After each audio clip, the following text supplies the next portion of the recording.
So good afternoon, everyone. I'm Tundun Folami. I'm the Systems Librarian at the University of West London, and this is my presentation, getting involved in the Koha community.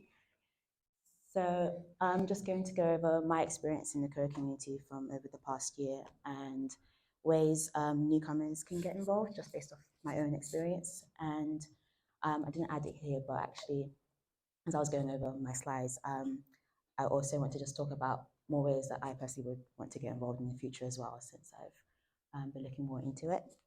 But just some brief background before I get into it. So we've been live with Koha at the University of West London since July 2021. And before then, we were using Capita LMS for over 3 decades. So that was an experience implementing that. I also was in post as the systems librarian for 2 days before the first national lockdown in March 2020. So we implemented the new LMS remotely in 6 months. I went into a bit more detail during the KohaCon presentation this past September. But yeah, I think it was a great learning experience. I can say that now. But yeah, it was very much a baptism of fire. But I think along the way, jumping right into it that way allowed me to learn a lot about Koha in a very short space of time. So yeah, it was a great experience. And just in terms of jumping into the community, so after we did go live and we sorted out the initial teething issues, I kind of used the same tactics I used while we were doing the systems change and just signing up to everything, making accounts and everything, just to get involved.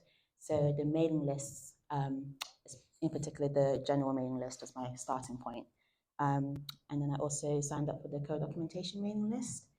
And I was pretty much just lurking in the mailing list. I still am to a degree, but I just wanted to, it was useful just to get a feel for the tone and the issues being discussed and the work other Koha users are doing, and just to learn more about how other people are using the software.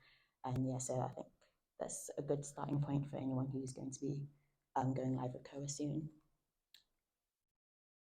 And the live chat, I'm in here quite often, and I did start off lurking in here as well, just for similar reasons, just to gauge the tone and see what items were being discussed.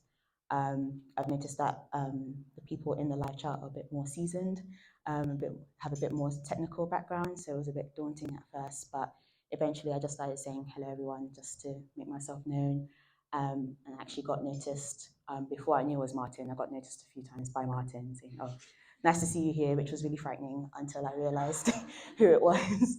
But yeah, just as I was lurking, I could see as I interacted more, people were really helpful and eager to answer any questions. So that gave me a bit more confidence to just dive in with my own issues. So a recent example was we were having a few quirks in our system, and I did my searches and I couldn't find anything specific to our issue on Bugzilla already. So I just thought to ask in the live chat and actually got some helpful feedback just to find out whether it was a local issue or other people are experiencing that same issue. So I think it's just a way to just find out information quickly and just make yourself known to other people who are actively working on bugs and things like that. So yeah. Another thing I found helpful are the special interest groups, and I think this is mostly run by Koha US, so I can't often make the meetings because of the time difference, but they've helpfully archived all the meetings on their YouTube channel, so it's just Koha US. So I, in particular, watched the playbacks of the system admin special interest group and the circulation ones. I think those are most relevant to my role. And I've added a slide for Bugzilla here. I've made an account on Bugzilla, and I do often check the dashboard just to see what's being worked on in the community.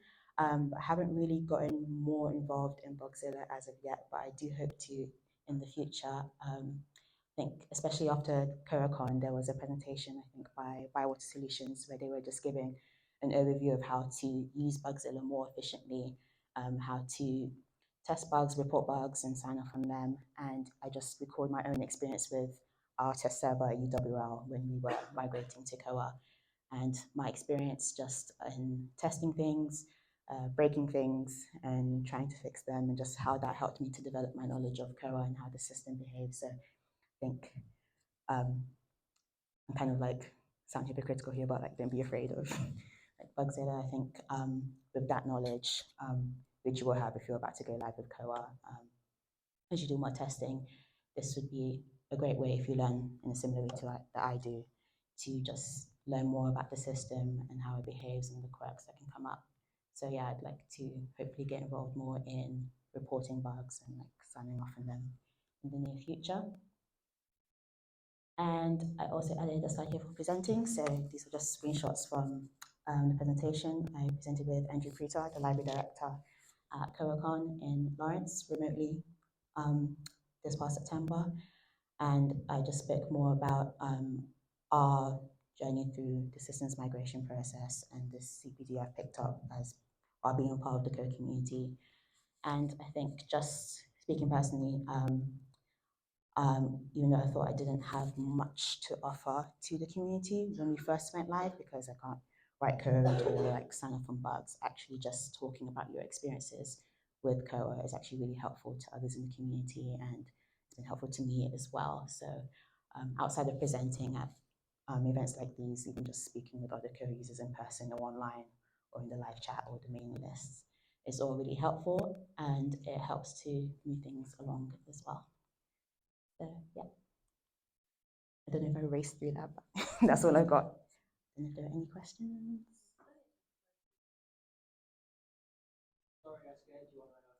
No, it's fine.